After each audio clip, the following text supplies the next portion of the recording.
August 1998. A respected family doctor, a hastily typed will, and a local solicitor who refuses to accept the impossible. This is Dr. Death, the story of Harold Shipman, the trusted physician now believed to be Britain's most prolific serial killer, responsible for over 200 deaths behind closed doors. When forensics revealed morphine in Kathleen Grundy's exhumed body, and 12 more followed, a horrifying question tore through the heart of an entire community. How did a single man turn medicine into murder, undetected for decades? The answers start with a forged signature and unravel everything we thought we knew about those meant to save us. Kathleen Grundy spent her final years as a familiar figure in Hyde, a woman who ran clubs, balanced the books for charities, and rarely missed a day's walk through town. On June 24, 1998, she died at home, just hours after a routine visit from her doctor. Her daughter, Angela Woodruff, a solicitor by trade, expected nothing more than grief and paperwork. Instead, she received a letter from a local legal firm enclosing a will that made no sense at all. The document was clumsy, its lines uneven, the wording awkward. Grundy's signature looked strangely large, unfamiliar even to her own daughter. The will left everything, her home, her savings, her possessions, directly to Dr. Harold Shipman, with a single sentence: "I want to reward him for all the care he has given to me and the people of Hyde." Not a mention of her family, no witnesses who could recall being present. The letter that accompanied it, also typed, claimed Grundy would soon arrange a meeting to discuss her wishes, but her death and the will's arrival landed on the same day. Angela Woodruff knew her mother's habits as well as any daughter could. Grundy had always insisted on tidy legal affairs, proper signatures, and clear intentions. She would never have left her family out of her will, nor would she have used such vague language. The document contained no reference to a second property Grundy owned, a detail she would never have forgotten. For Woodruff, the alarm bells were deafening. She contacted police, providing them with the will, the letter, and her mother's previous legal papers for comparison. Investigators soon uncovered a battered brother typewriter in Shipman's possession. Forensic examiners matched the typeface and the mechanical quirks of the machine to the will and the letter. The ribbons still bore the faint impression of the same lines that appeared on the forged documents. When the paper was dusted for fingerprints, only Shipman's little fingerprint appeared, none from Grundy herself. Handwriting experts compared the signature to dozens of samples from bank forms and letters. The verdict was unanimous. The signature was a poor imitation, the strokes hesitant, the pressure uneven, the scale all wrong. The will's witnesses, when questioned, could not remember seeing Grundy sign anything of importance. The legal firm that received the will had never met Grundy in person, only receiving the document by post. Every safeguard that should have protected an elderly woman's estate had been bypassed by a trusted doctor with access to her home and her confidence. In the quiet offices of Hyde, disbelief turned to suspicion. The evidence was not just in the words on the page, but in the arrogance of the act itself. A respected doctor, so certain of his standing, so dismissive of scrutiny, had left a paper trail that even a junior solicitor could unravel. Grundy's death certificate, already signed by Shipman as old age, now looked like the final act in a scheme built on trust and betrayal. The forged will became the first crack in Shipman's carefully maintained facade, drawing police into the world of a man who had spent years hiding murder behind the mask of care. For Woodruff, the fight was never just about money. It was about the impossible, a mother's death, a daughter's certainty, and a community's refusal to believe that the doctor they trusted could be capable of such deceit. The typewriter, the awkward signature, the missing fingerprints. Each detail was a clue, Each blunder a sign of the hubris that would soon bring Shipman's secrets into the open. The law, for once, was not fooled by a white coat and a gentle voice. In the dead of night, the silence of Hyde Cemetery broke again and again. Police, grim-faced and methodical, returned with mechanical diggers, torchlight glinting off wet headstones, to raise the bodies of Shipman's former patients from their graves. Detective Superintendent Bernard Postles and his team worked through the autumn, each exhumation a fresh blow to families who had believed their loved ones rested in peace. Forensic scientists in white suits moved with quiet urgency, collecting samples from liver, muscle, and bone. The evidence they sought was not in wounds or bruises, but in the chemistry of the dead. Julie Evans, the Home Office toxicologist, took each sample and began the painstaking work of analysis. In Kathleen Grundy's case, the results were immediate and devastating. Morphine at levels found only in fatal overdoses, administered within hours of death. As more bodies were exhumed, 12 in total, the pattern repeated.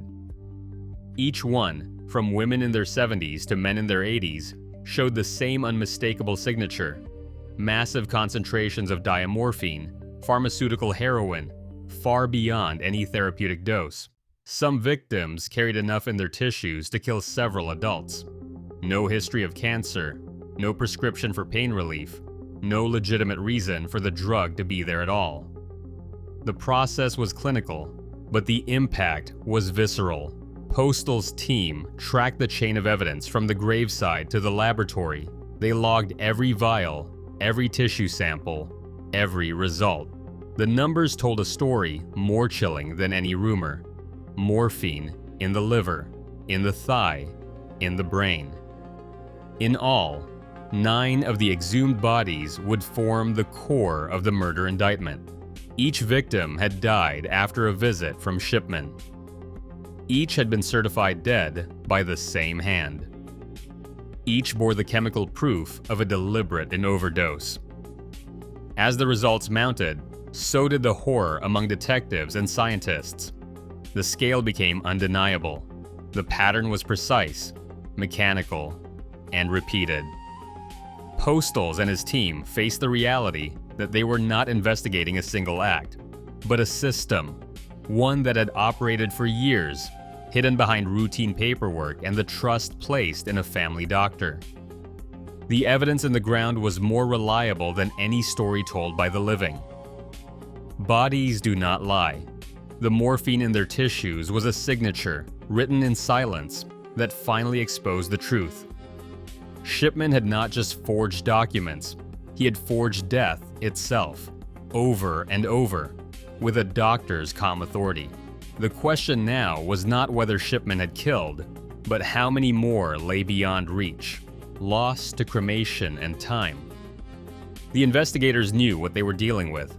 The evidence in the exhumed bodies had shifted the story from suspicion to certainty, from fraud to murder on a scale Britain had never seen. In the spring of 1998, a quiet anxiety grew behind closed doors in Hyde. Dr. Linda Reynolds, a general practitioner with nearly 20 years' experience, sat across from the coroner for Greater Manchester South, John Pollard, and set out her worries plainly. She had noticed a pattern that made no medical sense: a run of elderly women, all Shipman's patients, dying in their homes, the doctor himself present at death more often than not. The number of cremation forms he submitted for counter-signature stood out, far more than any other local GP. In her own career, Reynolds had witnessed only 3 deaths firsthand. Shipman, she observed, had been present at 8 in just a few months. She told Pollard she feared Shipman was either dangerously negligent or actively ending lives with drugs. Pollard took the warning seriously, passing the matter to Greater Manchester Police. The case landed on the desk of Detective Inspector David Smith, who began a confidential inquiry. Smith was no expert in medical crime. He met with Reynolds, listened to her account, and made sparse notes, none of which survived. He failed to ask for written statements or detailed records, and never interviewed Reynolds' partners, who could have confirmed the unusual pattern. Smith did not check Shipman's criminal background. If he had, he would have found a conviction for drug offenses and dishonesty in the 1970s. Instead, he relied on a surface reading of the facts and quickly moved on. Smith brought in Dr. Alan Banks, the health authority's medical advisor, to review Shipman's patient files. Banks looked at 15 sets of notes. 14 belonged to women. He saw nothing amiss, missing the fact that the records had been altered after death. Shipman's handiwork. Banks described Shipman as a doctor of the old school, who simply cared more and attended more deaths. He failed to spot that Shipman sent far fewer patients to hospital than any other practice in the district, or that the death rate among his patients was climbing far beyond local norms. No one ran the numbers. No one compared death rates or asked why so many of Shipman's patients died at home, alone, after a visit from their GP. The investigation lasted less than a month. No relatives of the deceased were interviewed. No autopsies were ordered, even though 2 bodies were available at local funeral parlors. Smith accepted incomplete death lists from the register office and never pressed for more. On April 17, 1998, the case was closed. Dr. Reynolds was told that while Shipman's death rate was higher, it was within the range for a practice with more elderly patients. She was reassured, told there was no reason for alarm. The files were put away. Shipman continued his rounds. Within weeks, 3 more women, Winifred Meller, Joan Melia, and Kathleen Grundy, were dead. Each had died at home after a visit from Shipman, their deaths certified by his hand. The investigation's failures would only come to light months later, after Grundy's daughter uncovered the forged will that finally forced authorities to look deeper. The system designed to protect the vulnerable had relied on trust, routine, and the authority of a single doctor's word. In Hyde, that trust proved fatal. The warnings were clear, the patterns visible, but the machinery of oversight, medical, legal, and police, had failed to see what was right in front of it. At home, Harold Shipman kept his world tightly controlled. He was the head of a family that rarely questioned him, a man who moved through his own house with the same quiet authority he showed at work. Primrose, his wife since 1966, stood by him through every upheaval. 4 children, a move from Yorkshire to Hyde, even the scandal of his pethidine addiction in the mid-1970s. She drove him to house calls when he was too unsteady to drive himself. She told neighbors he suffered from blackouts, never mentioning the forged prescriptions or the drugs hidden in the glove compartment. When Shipman lost his job in Todmorden for stealing pethidine, Primrose shielded him from public shame, moving with him to a new town, a new practice, a fresh start. Inside the surgery, Shipman played the part of the old-fashioned family doctor, always calm, always in charge. He kept his records immaculate, his routines predictable. But beneath the surface, colleagues noticed something cold. He was quick to humiliate nurses who questioned him, dismissive of junior doctors, quietly scornful of anyone he considered beneath him. Patients saw only the gentle voice and the reassuring presence. Staff saw a man who brooked no interference, who made decisions alone and resented oversight. Experts who studied Shipman's actions saw a pattern: narcissism, a craving for control, and a strange compulsion that grew with time. By 1997, the pace of killing had accelerated. 1 patient every 10 days. Most were elderly women, living alone, who trusted their doctor to the end. The pattern was mechanical, almost ritualistic. Shipman would visit, sometimes unannounced, administer an injection, and leave a death certificate behind. No one else was ever present. There were no witnesses, no second opinions, no questions. The system trusted the doctor's word.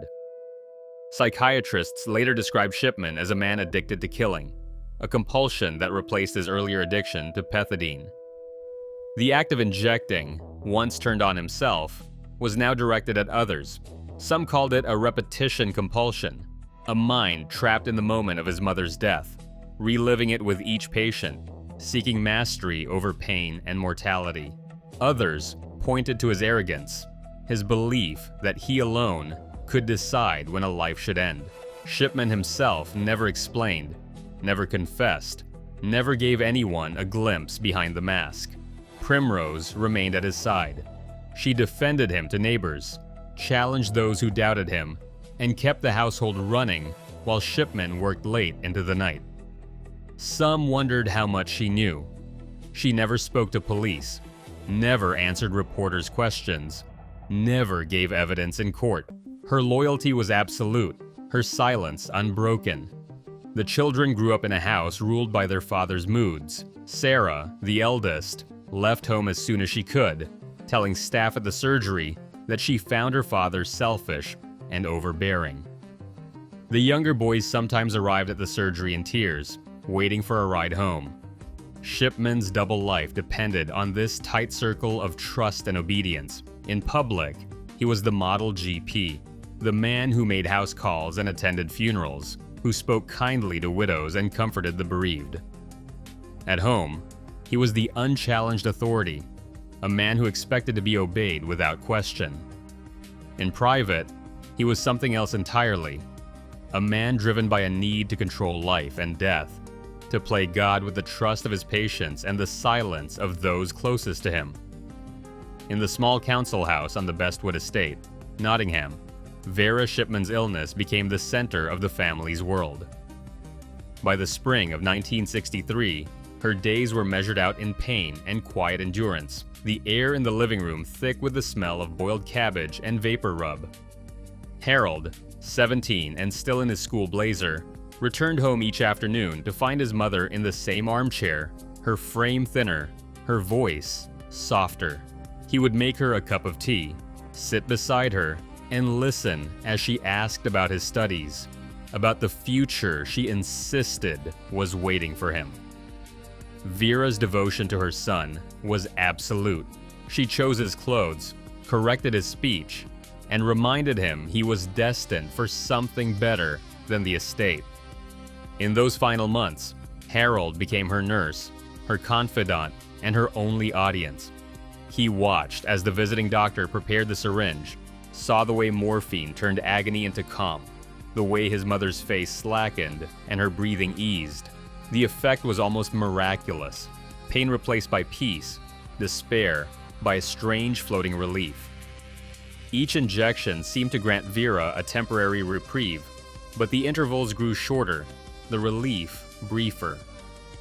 Harold learned the rhythms of dying, the hush before the next dose, the whispered gratitude, the steady decline.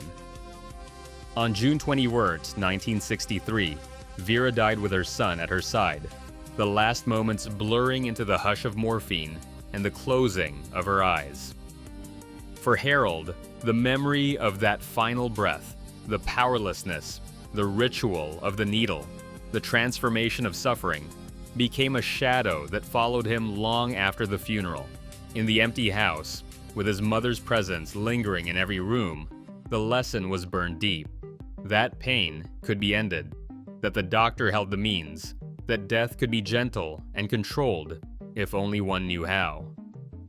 Years later, those who studied Shipman's crimes would return to that room, that chair, that moment, searching for the origin of the need that would shape his life and the lives he would take. In the months that followed, the scale of Shipman's crimes became impossible to contain inside the boundaries of Hyde. The police investigation, which had begun with a single exhumation, expanded into a national reckoning. Dame Janet Smith, appointed to chair the public inquiry, faced a task without precedent: to count the dead, to account for the failures, and to tell a country how its most trusted profession had been turned against its own. The inquiry's remit grew with every new discovery. What began as 15 charges soon ballooned into the review of 888 cases. Each one was a name, a family, a story cut short. The evidence filled more than 270,000 pages. Medical records, death certificates, witness statements, toxicology reports. Each page a fragment of a pattern that had gone unseen for decades. The numbers staggered even those who had spent their lives in the courts and the coroner's office. The inquiry concluded that Shipman had killed at least 215 patients, with the true total likely higher. The youngest was a 4-year-old girl, the oldest a woman of 93. Most were elderly women, many living alone. The cost of the investigation itself reached £21 million, a sum that reflected not just the complexity of the case, but the national appetite for answers. Newspapers ran front-page lists of names, grainy photographs of the lost, timelines that stretched back to the 1970s. The scale of the betrayal became a kind of national trauma. Trust in the family doctor, once the bedrock of British life, was shaken to its core. Families who had buried their mothers, fathers, sisters, and brothers with the quiet assurance that their deaths were natural now faced the impossible, that the person they had thanked for kindness was the architect of their loss. The media, relentless in pursuit of the story, gave voice to grief and outrage. In living rooms across the country, people scanned the lists, searching for familiar surnames. The inquiry's findings were read aloud in Parliament, debated on radio and television, dissected in homes and surgeries. The country was forced to confront a new reality, that the scale of the crime was not measured in headlines or court verdicts, but in the silent toll of trust broken, lives ended, and questions that would never find answers. In 2002, the Shipman inquiry concluded that Harold Shipman was responsible for at least 215 patient deaths, making him the most prolific known serial killer in British history. The investigation revealed how a single forged will, a nighttime exhumation, and forensic evidence of lethal diamorphine led to uncovering decades of abuse of medical trust. Despite 270,000 pages of evidence and a £21 million inquiry, the full extent of Shipman's crimes remains unknown, as hundreds of medical records were destroyed or incomplete. Systemic failures, including single-doctor death certification and lax drug audits, were directly cited in official reports as enabling factors. The reforms that followed, such as stricter death certification laws, were documented responses to prevent similar tragedies. But for the families of Shipman's victims, many questions about motive, missed warnings, and true scale remain unanswered. The Shipman case stands as documented proof that even the most trusted positions require constant scrutiny,